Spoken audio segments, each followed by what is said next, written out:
The alarm shrieked through the command center as Queen Lyra Castellane watched the tactical display flicker between red zones. Her fingers gripped the armrest of her command throne while 17 different species of alien diplomats argued in overlapping frequencies that made her translator work overtime. "The Zephyrian fleet approaches our neutral zone."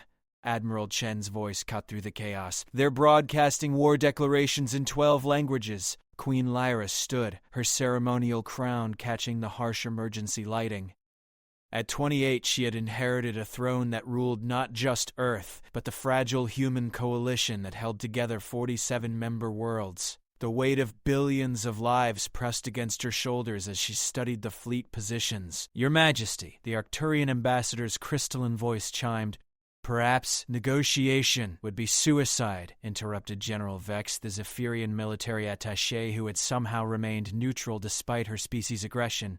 The 7-foot warrior stood rigid in her ceremonial armor, her scaled hide shifting from deep blue to warning silver. Her 4 arms remained perfectly disciplined at her sides, but her predatory eyes tracked every movement in the room. Lyra had always admired General Vex's composure. In 3 years of coalition meetings, she had never seen the Zephyrian display emotion beyond calculated military precision.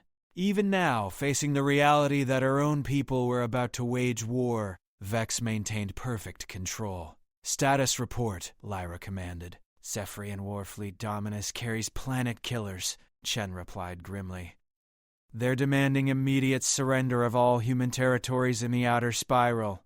The room erupted again. 17 voices speaking 17 different concepts of outrage, fear, and political maneuvering. Lyra raised her hand and silence fell like a blade. "General Vex," she said quietly, her voice carrying absolute authority. "Your professional assessment." Vex's silver scales shifted darker. "Warfleet Dominus does not negotiate. Commander Thane leads them. He considers humans inferior biological waste." "Charming," muttered Captain Rodriguez from her position near the tactical console. Lyra studied the alien general. Something flickered behind those predatory eyes. Not fear, but something else. "Recognition? Warning? There's something you're not telling me, General." Vex's 4 hands clenched and released in a gesture that might have been invisible to anyone who hadn't spent 3 years learning Zephyrian body language. "Commander Thane is my former mate." The room went silent in a way that had nothing to do with royal command. "He believes conquest will prove his genetic superiority," Vex continued, her voice steady but her scales now cycling through colors Lyra had never seen before.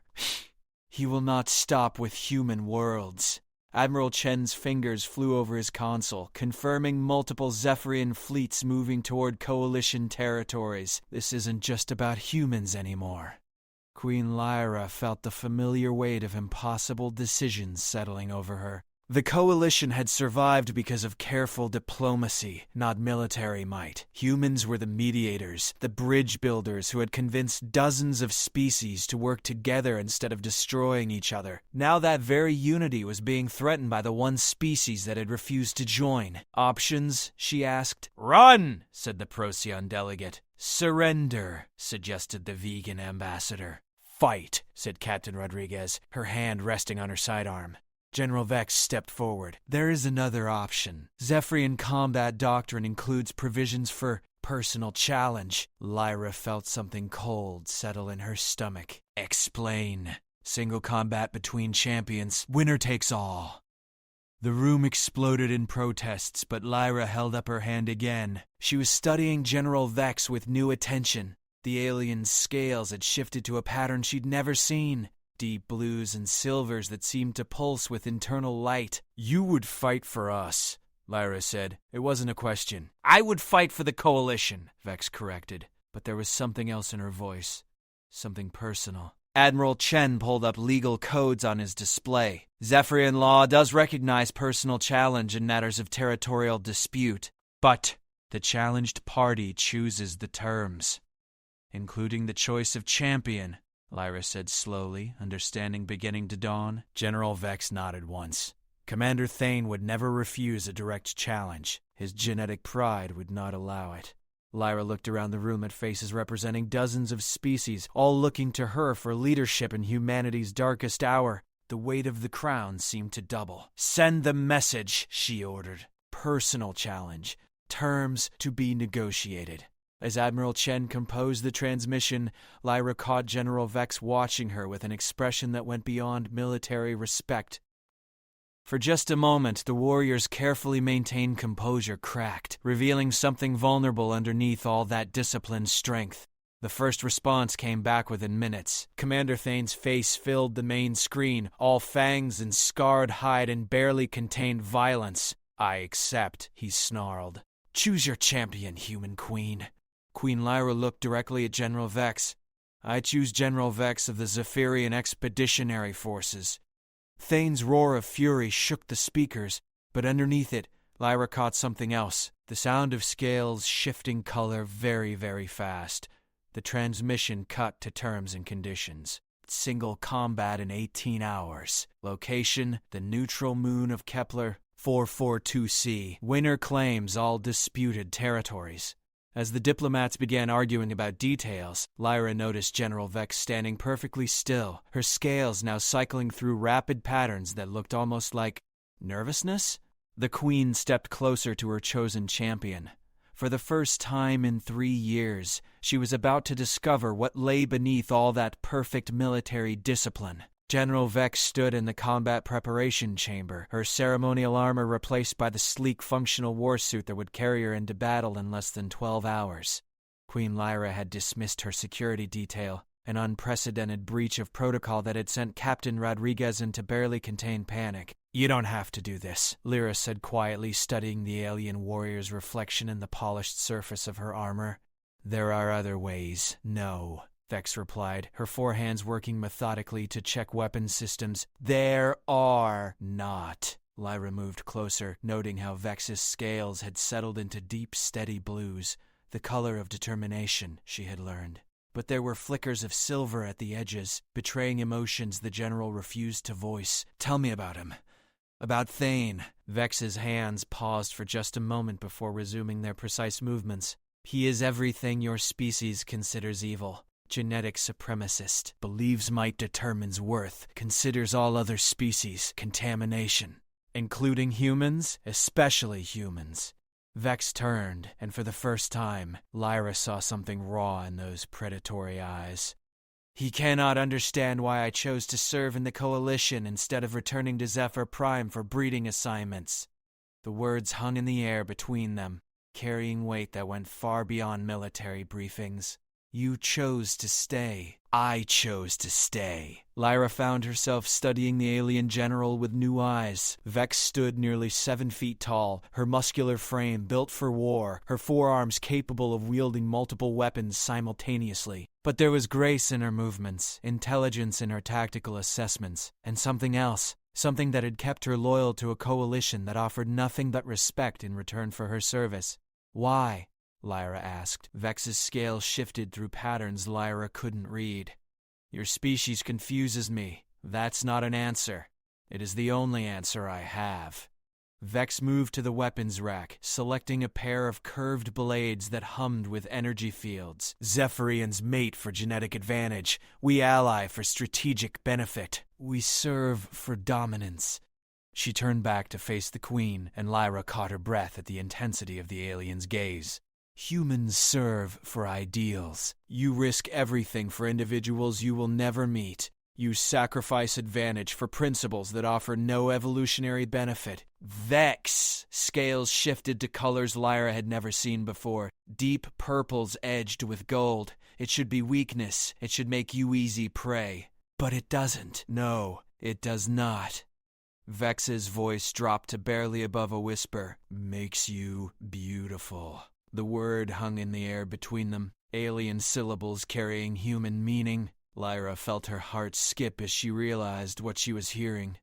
"General Vex." "My name," the alien said quietly, "is Seraphine." Lyra's breath caught. In 3 years, she had never heard the general use her personal name. Zephyrian protocol demanded formal titles at all times, especially in military settings. "Seraphine," Lyra repeated, testing the syllables. The alien's scales immediately shifted to brilliant silver, as if her name in human speech had triggered some deep response. "You should not," Seraphine began, but Lyra stepped closer. "Should not what?" Your translator, Seraphine whispered, her scales now cycling rapidly between silver and deep blue. It does not carry the full, emotional resonance of Zephyrian speech. Lyra felt understanding dawn. What aren't you telling me? Seraphine's 4 hands clenched and released. When you speak my name, when any human speaks with kindness, it translates as something else in my neural pathways. What? The alien general, trained warrior of the most feared military in known space, actually took a step backward. Zephyrians do not experience affection, as humans understand it, but when humans speak to us with genuine warmth, it triggers responses we have no words for.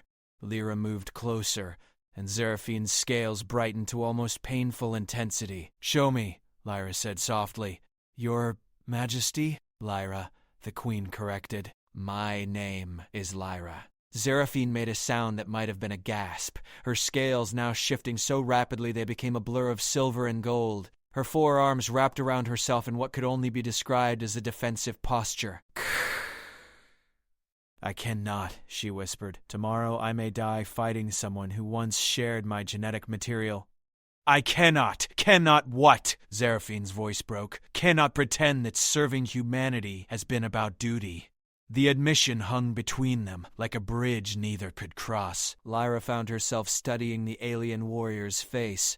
The sharp angles that spoke of predatory evolution, the eyes that could track a dozen targets simultaneously, the features that should have been alien and threatening. Instead, she saw someone who had chosen love over genetic programming, ideals over evolutionary advantage, hope over the calculated brutality of her own species. Seraphine, she said again, and watched the alien's scales flare to brilliant gold. Please, Seraphine whispered, do not make this harder than it already is. But Lyra stepped closer anyway, close enough to see her reflection in those predatory eyes, close enough to feel the heat radiating from alien skin. What if you don't have to die? Thane is the finest warrior Zephyr Prime ever produced. He will not hesitate to kill me for choosing you over genetic duty. Choosing us, Lyra corrected. Choosing the Coalition.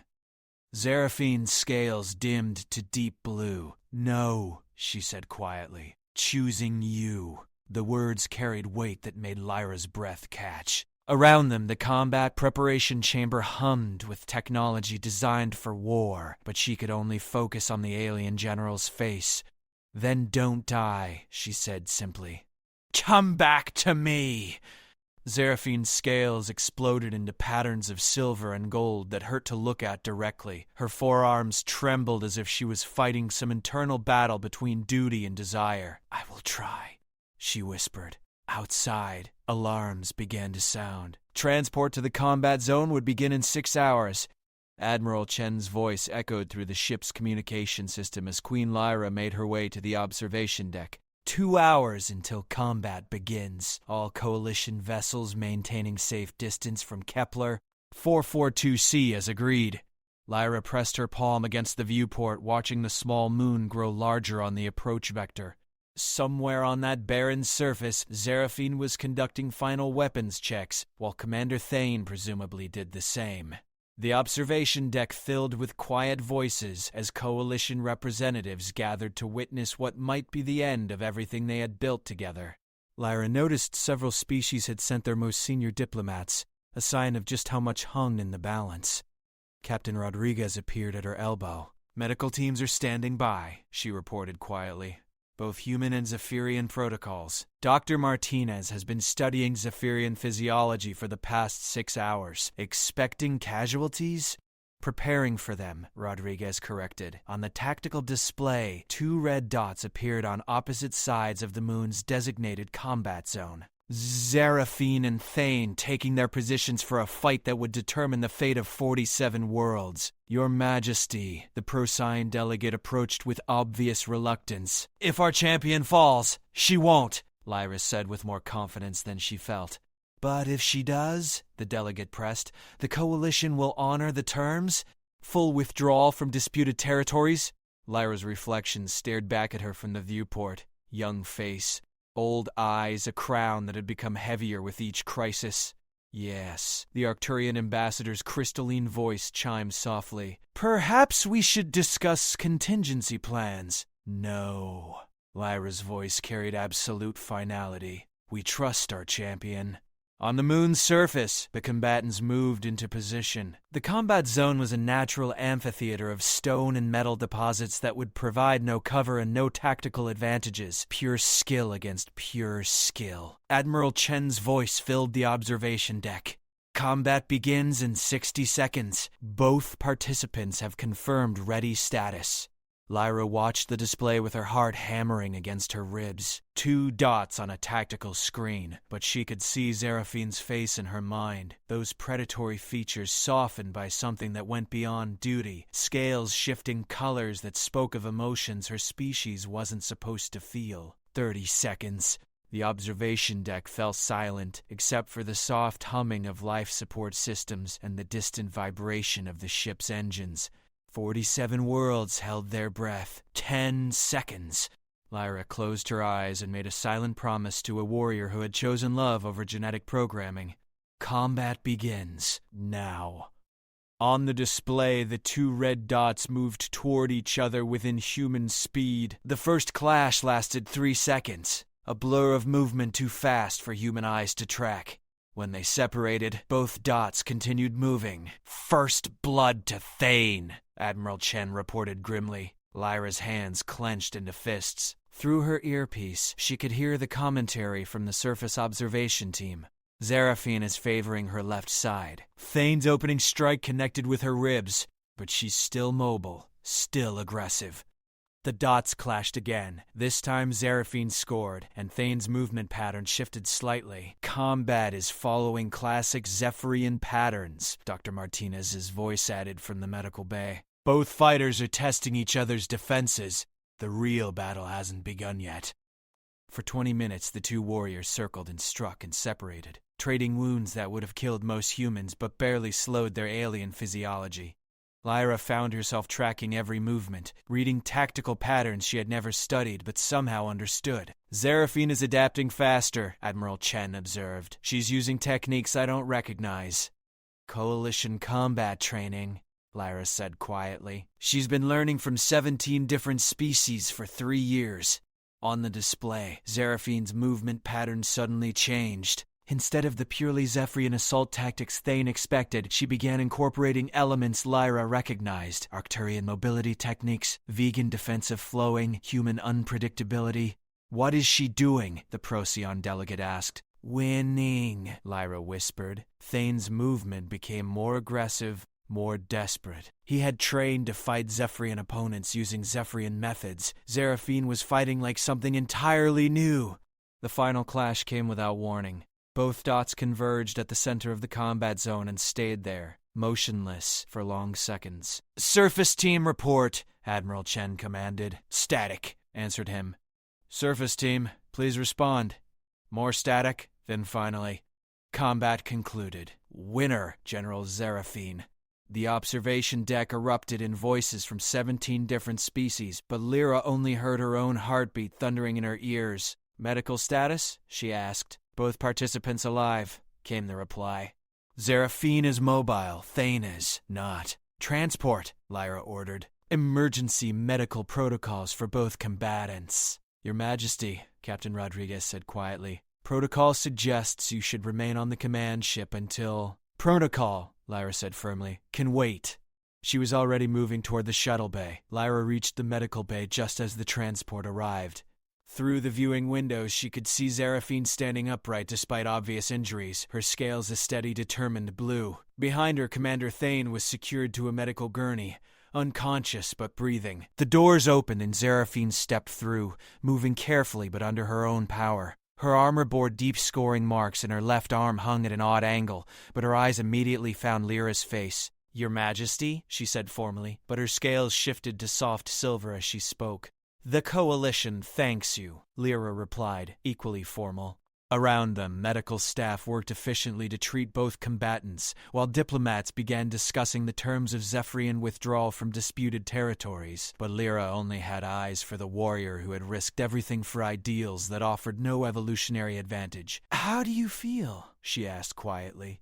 Seraphine's scales flickered through patterns that might have been amusement. "Victorious, injured, confused."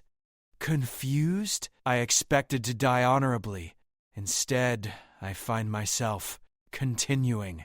Dr. Gorick, Martinez approached with a medical scanner. General, if you would permit examination. Later, Seraphine said, her eyes never leaving Lyra's face.